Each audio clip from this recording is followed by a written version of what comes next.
Hello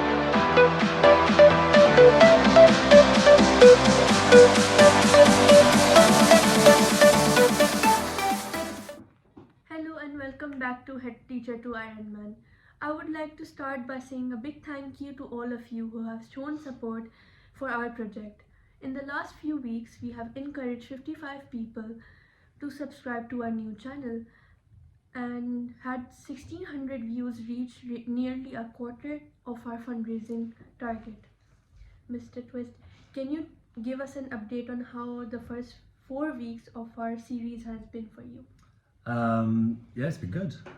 It's been very different. It's another thing to think about and think about recording, training and content and things like that. But yeah, I've enjoyed it. It's good so far. How's it been for you? It's been great. Oh, Yeah. good. And shout out to Zara, who's very poorly today. Her parents were going to call her in sick, and she refused and battled on. So we'll keep it as short as we can, so you can go home to bed and then sip. Are you happy with how the fundraising campaign has been going for you? Yeah, I am. I'm really happy how the fundraising campaign's been going. I think it's really interesting. It's quite hard to get people to do things. Do you know? And then I reflect on other people and friends of mine that have done fundraising in the past and whether I've kind of done what they've asked and things things like and share and subscribe and donate money. Most people will say, oh, I've got to, or if they see me, they're like, oh yeah, I did this.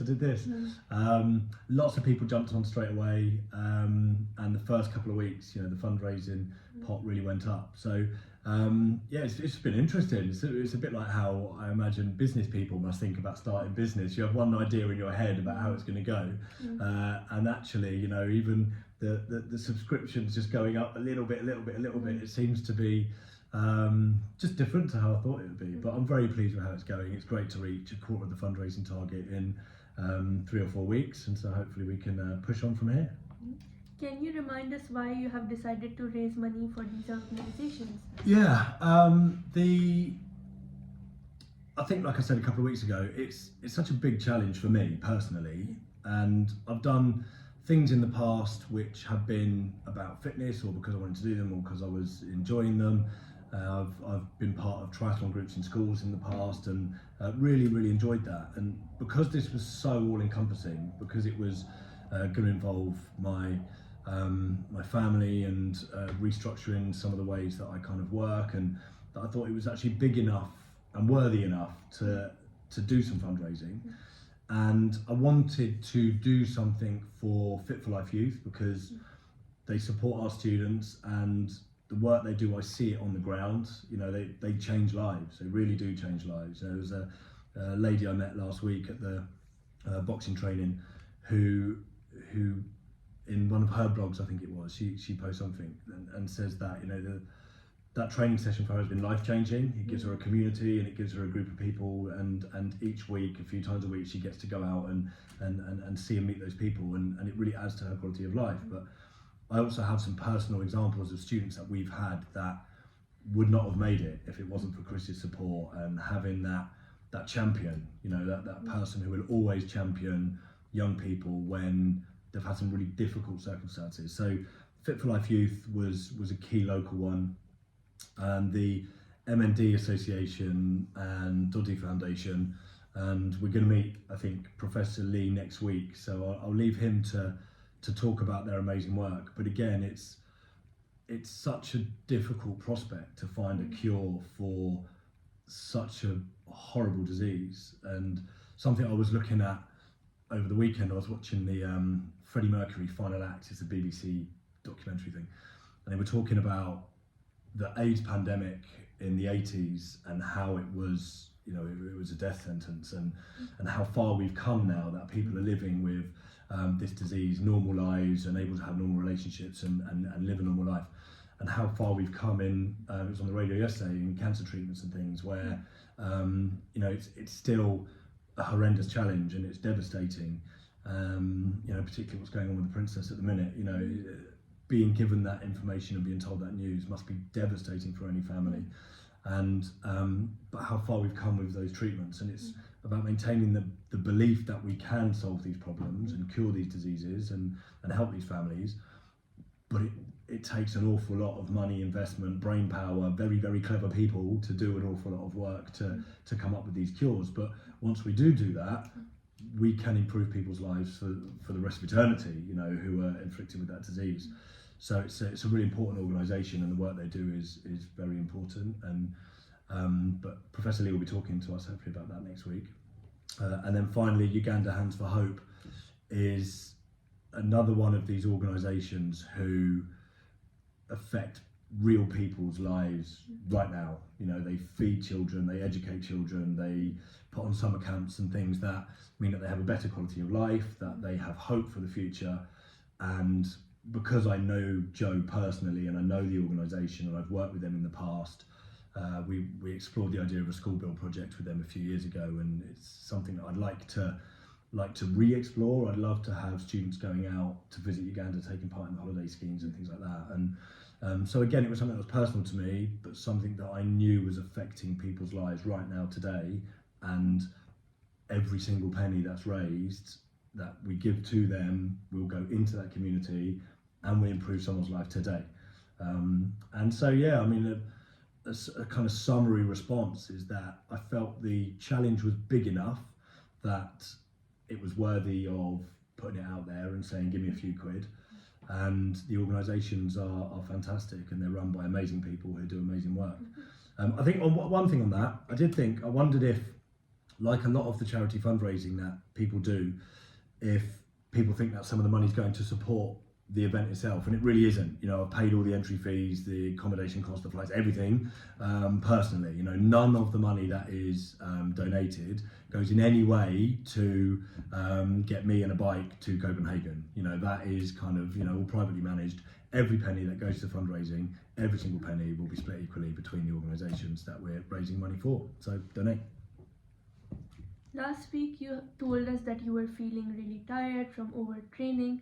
How has your training been going so far?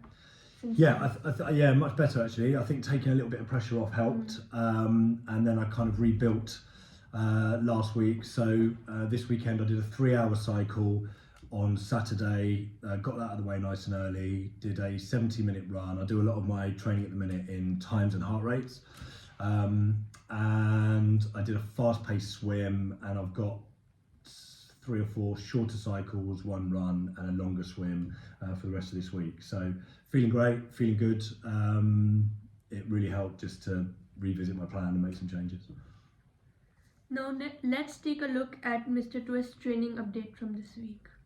Sometimes it's not the distance or getting up early, it's the weather. That's brutal. After a day's work, I'm about to do, if I can get out, a 40-minute ride across London in this. Well, I really can't help myself. I come out thinking I'll do a 40-minute easy ride with maybe a few tough efforts. Then, first e-bike passes me. I just want to race it. And it's okay for 2 reasons. One, they're only short efforts, so I'm not going to burn myself out. And 2, it's fun racing e-bikes.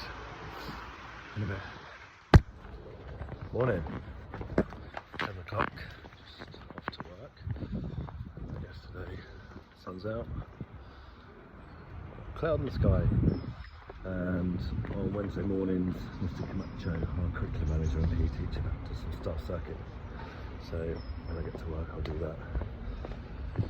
So I'll be exhausted by period 1, but I've got my exercise done for the day. Have a good one. Just like that. I'm back at work. Small group this morning. Got a few trips out. Let's go. Excellent staff here, fit in the morning.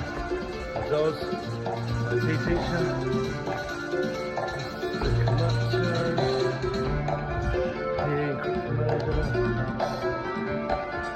Jonathan doing his duck walks, and the pastoral leads. Mr. Alawier keeps going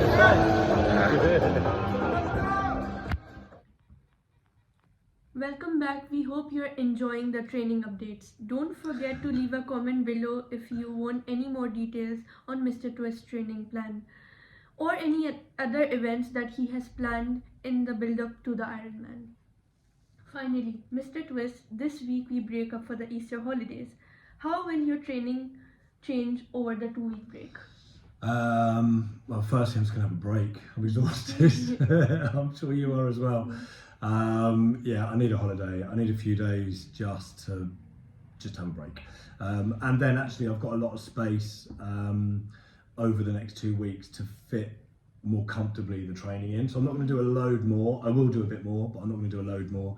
And hopefully come into the next term and the new term, the days will be lighter and brighter. You kind of tend to be able to squeeze more into a day when it feels lighter and brighter. But hopefully actually the aim will be to hit all my training targets, but come into that term feeling rested, raring to go, and yeah, let's go again. Thank you once again for watching Head Teacher to Ironman. Next week we hope to be featuring Professor Nigel Lee and of the M&D Association. Please remember to like, subscribe and share this video, and most importantly, if you have been meaning to donate but haven't got around it yet, you can do that now by clicking on the link below. See you next week. Goodbye. Cheers, bye bye.